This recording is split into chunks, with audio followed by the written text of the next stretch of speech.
ओम नमः सिद्धेभ्य नमो जीर्णाणम। सभी को सादर शुद्धात्म वंदन।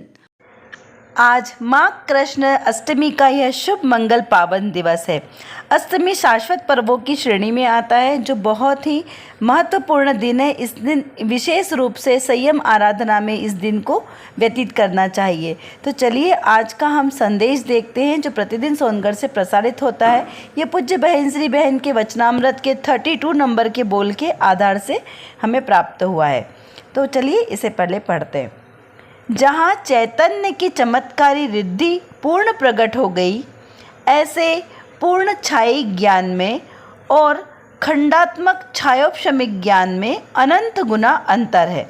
यह कितना सुंदर संदेश है। यहाँ पर छाई ज्ञान और छायोपशमिक ज्ञान के अंतर को बताया है।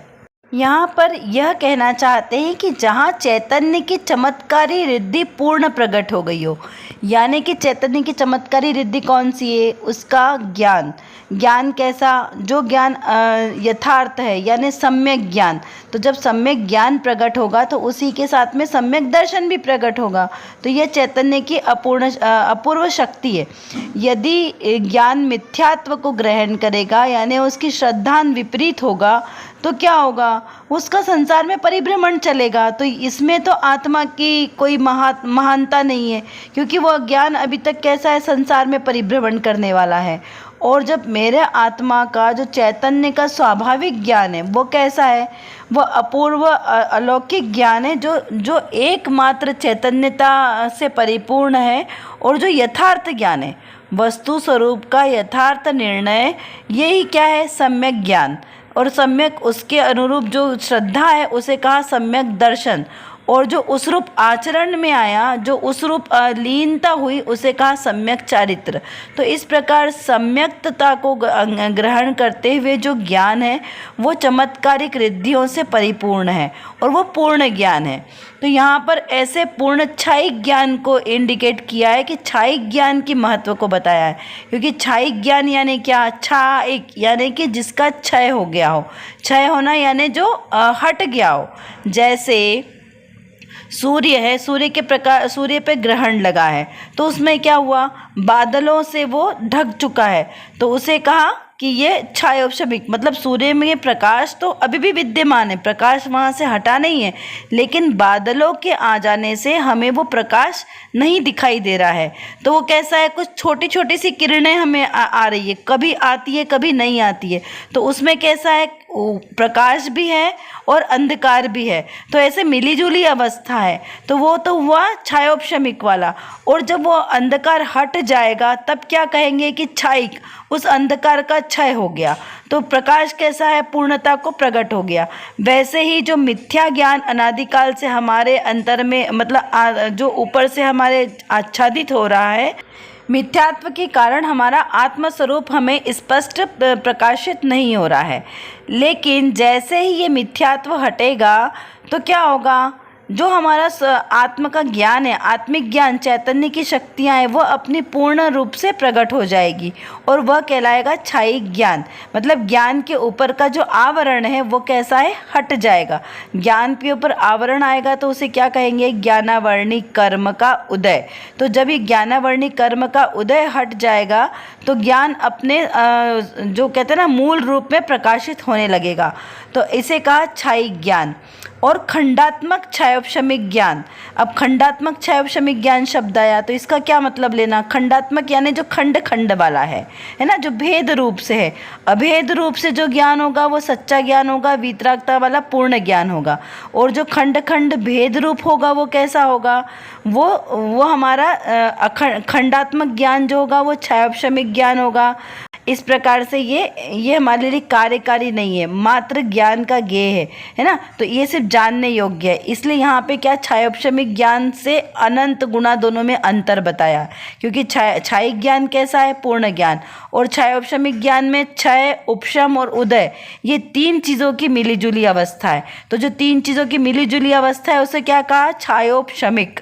तो यहाँ पर मिलीजुली अवस्था कैसा है? कि कुछ तो ज्ञान, जो अज्ञान है, वो कुछ अज्ञान हट गया है, कुछ ज्ञान का उदय हुआ है, और कुछ ज्ञान अभी अपूर्णता दशा में है ना, तो वो पूर्णता को प्राप्त नहीं हुआ है, ऐसी मिलीजुली अवस्था है।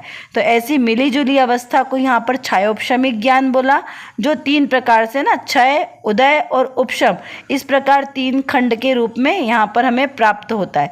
तो वो कैसा है, अभी पूर्ण ज्ञान प्राप्त नहीं है, लेकिन पूर्णता कब होगी, जब वो क्षयिक भाव प्रकट होगा, जब क्षयिक ज्ञान प्रकट होगा तो वो पूर्णता प्रकट होगी, क्योंकि उन कर्मों का वहाँ से अभाव ही हो चुका है, वो दोबारा अब नहीं आएंगे, तो वहाँ पे ज्ञान की पूर्ण दशा प्रकट हुई। इस प्रकार इसको यहाँ पर समझ लाए, इसलिए कहा कि क्षयिक ज्ञान से, छायोपशमिक ज्ञान से क्षयिक ज्ञान अनंत गुना ज़्यादा महिमावान है।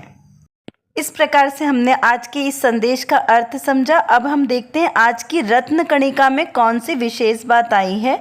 तो यहाँ पर रत्न कणिका में लिखा है कि सत्य बात समझने में अडिग रहना ही एक पुरुषार्थ है। परावलंबी भावों में कहीं ना कहीं महिमा रह जाती है, जिससे आत्मा की महिमा का खून हो जाता है। इस प्रकार के यह पूज्य गुरुदेव श्री के हृदयोद्गार आत्मधर्म में प्रकाशित किए गए हैं। कितने मार्मिक शब्द हमें प्रेरणा देने वाले हैं कि हम अपना ये मनुष्य जन्म किस प्रकार से व्यर्थ जा रहा है। क्यों? क्योंकि हम परभावों में ही अटके हैं। ये 5 इंद्रिय के विषयों में इस शरीर के संयोग से जो भी हमें संयोग मिले हैं, हमने उनको अपना माना है, और यही हमारी सबसे बड़ी भूल है, जो हमें इस संसार में दुख दे रही है। जबकि हम क्या चाहते हैं, प्रत्येक प्राणी संसार का सुखी होना चाहता है, और वो सुख को ढूंढ रहा है। तो सुख को ढूंढने के लिए वो क्या करता है, विपरीत कार्य करता है। चाहता तो सुख है, और कार्य क्या करता है, दुखी होने के कार्य करता है। और फिर वो क्या मानता है कि अरे मैं सुखी हो जाऊंगा। तो भाई कार्य तो तुम दुख होने की कर रहे हो, तो सुखी कैसे हो सकते हो। तो यहाँ पर क्या कहा कि सत्य बात समझने में अडिग रहना भी एक बहुत बड़ा पुरुषार्थ है। क्यों बड़ा पुरुषार्थ है? क्यों? क्योंकि सत्य को जानना इतनी बड़ी बात नहीं है।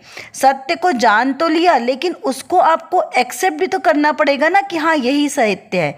वस्तु का जैसा स्वरूप है उसको वैसा का वैसा जानना, यथार्थ जानना, मानना और उस रूप आचरण करना। जैसे हमने माना कि आत्मा मेरा कैसा है, अकर्ता स्वभावी है। मैं कौन हूँ? आत्मा, जीव द्रव्य हूँ, और जीव द्रव्य का स्वभाव है मात्र जानना, मात्र जानना, कर्ता बनना नहीं, भोक्ता बनना नहीं, उसका किस पर द्रव्यों के साथ ममत्व करना उसका भाव नहीं है। एकत्व, पर द्रव्यों में एकत्व बुद्धि रखना ये उसका कार्य नहीं है। कैसा है मेरा आत्मा? इन सब से भिन्न है। ये सारे क्या कहलाएंगे? पर भाव। पर द्रव्य को अपना मानना, पर द्रव्य का भोक्ता अपने आप को मानना, पर द्रव्य में एकत्व ममत्व करना, ये सब कैसे? पर भाव है। और इन पर भावों से मेरा आत्मा कैसा है? अभिन्न है, अलग है। मैं राग करता नहीं हूँ। राग करना, द्वेष करना, क्रोध करना, मान करना, मायाचारी करना, ये सब कैसे हैं? पर भाव है। और इन पर भावों से मेरा आत्मा अत्यंत भिन्न है। इन भावों का कर्ता मैं नहीं हूँ, क्योंकि ये औदायिक भाव है, ये मेरे नहीं है। इस प्रकार हमने जान तो लिया, समझ लिया, लेकिन क्या हमने इसकी श्रद्धान किया? नहीं। तो इसका श्रद्धान करना ये एक बहुत बड़ा पुरुषार्थ है, जो कार्य हमने आज तक नहीं किया। ये पढ़ना तो हमने कई बार अनादिकाल में कई बार कर लिया है ना, क्योंकि ये तो शास्त्र ज्ञान है। द्वादशांग का ज्ञान भी अनंत बार हमने किया, लेकिन उसको ग्रहण नहीं किया, उसका सच्चा निर्णय नहीं किया। तो सच्चा निर्णय नहीं करना ये हमारी सबसे बड़ी भूल हो गई, और इसके कारण हम संसार की 4 गति 84 लाख योनियों में परिभ्रमण कर रहे हैं और दुखी हो रहे हैं, है ना। मेन तो क्या है? दुखी हो रहे हैं। अगर इस दुख से हमें छुटकारा चाहिए, सुखी होना है, तो क्या करना है? इन पर भावों से ममत्व बुद्धि हटानी है, इनसे एकत्व बुद्धि को हटाना है। तो ये हमारा सबसे बड़ा पुरुषार्थ होगा, जब हम पर भावों से अपनी दृष्टि को अलग कर पाएं। ऐसे परावलंबी भाव, ये भी कैसे? दुख का कारण है। तो ये कि इनसे हमें अपनी आत्मा को भिन्न जानना है, भिन्न मानना है, निर्णय करना है और उस रूप आचरण करना है। ये हमारा सबसे बड़ा कार्य होना चाहिए सुखी होने के लिए। इतनी मार्मिक बात कही है कि इस प्रकार पर भावों में उलझने से अपनी आत्मा की महिमा रह जाती है।